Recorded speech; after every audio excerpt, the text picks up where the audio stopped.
বন্ধুরা, আশা করি তোমরা সবাই ভালো আছো। তোমার চ্যানেলে তোমাদের সবাইকে স্বাগতম। তো একটা গুরুত্বপূর্ণ তথ্য তোমাদের কাছে শেয়ার করতে চলেছি। তোমরা সবাই জানো যে এই মুহূর্তে তোমাদের কিন্তু ফার্স্ট ইউনিট টেস্ট পরীক্ষা চলছে এবং আমাদের আরও একটা বিষয় যেটা হচ্ছে যে চারিদিকে ভোটের দামামা বেজে গেছে, অর্থাৎ আমাদের ইলেকশন রয়েছে। একটা তোমরা চারিদিকে আভা পাচ্ছ যে একটা ভোট ভোট ভাব চলে এসছে। তো এই ভোটটাও কিন্তু একটা লেন্দি প্রসেস এবং 1 মাসেরও বেশি সময় ধরে কিন্তু এই ভোটটা পরিচালিত হতে চলেছে। তার মধ্যে আবার গরম এর তীব্রতাটাও কিন্তু ক্রমাগত বাড়ছে এবং এই বছর স্বাভাবিক নিয়মে এল নিনোর প্রভাব রয়েছে। এল নিনো মানে একটা আবহাওয়ার বিষয়, যে কারণে কিন্তু গরমের প্রাদুর্ভাব স্বাভাবিকভাবে বাড়বেই।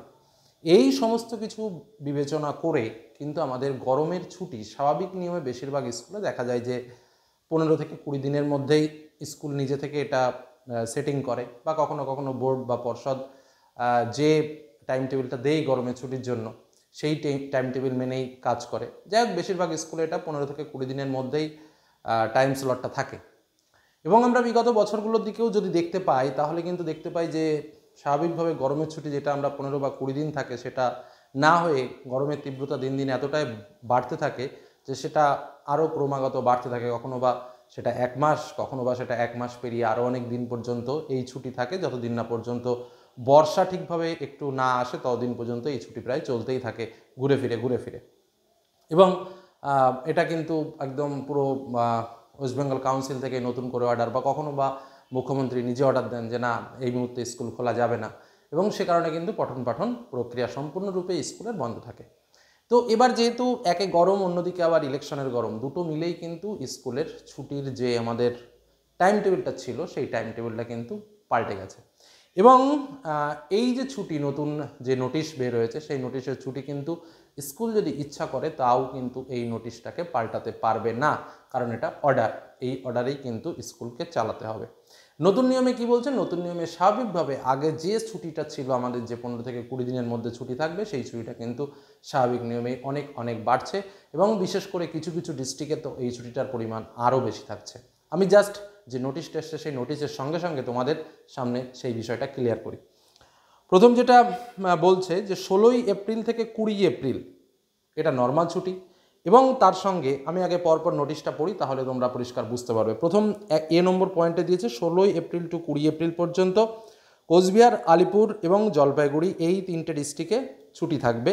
এটা এক্সট্রা ছুটি। কি বললাম, বোঝা গেল? এটা মানে গরমের ছুটির সঙ্গে সম্পর্কযুক্ত নয়, এটা এক্সট্রা ছুটি থাকবে।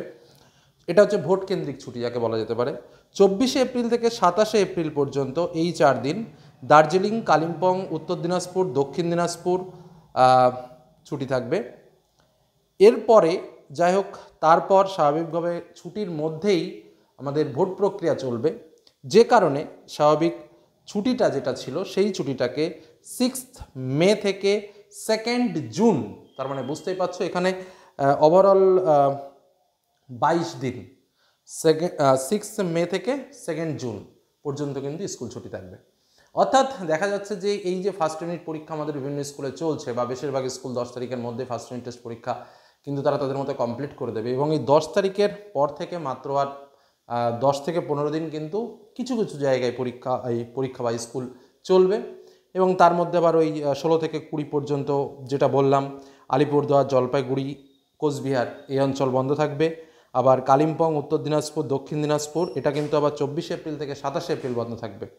আর ওভারঅল সমস্ত যে সামার ভ্যাকেশনের যে মেইন ছুটি, সেই মেইন ছুটিটা কিন্তু 6 মে থেকে 2 জুন পর্যন্ত হতে চলেছে। মানে এটাও কিন্তু একটা লং টার্ম ছুটিটা কিন্তু বাড়ছে।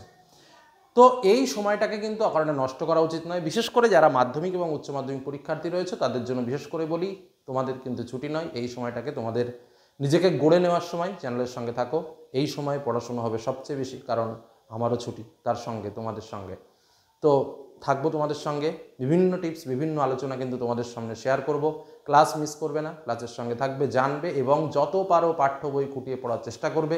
প্রত্যেকটা সাবজেক্ট, ম্যাথ এবং ইংরেজির ওপরে এক্সট্রা নজর দেবে। কোনো সাবজেক্ট পারি বলে রেখে দেবে না, আবার কোনো সাবজেক্ট পারি না বলে সেটাকেও রাখবে না। জাস্ট এই নিয়মে এগিয়ে যাও, এটাই বেটার। তো আজকের মতো এখানে শেষ করছি। সকলে ভালো থেকো, সুস্থ থেকো, সাবধানে থেকো। ধন্যবাদ।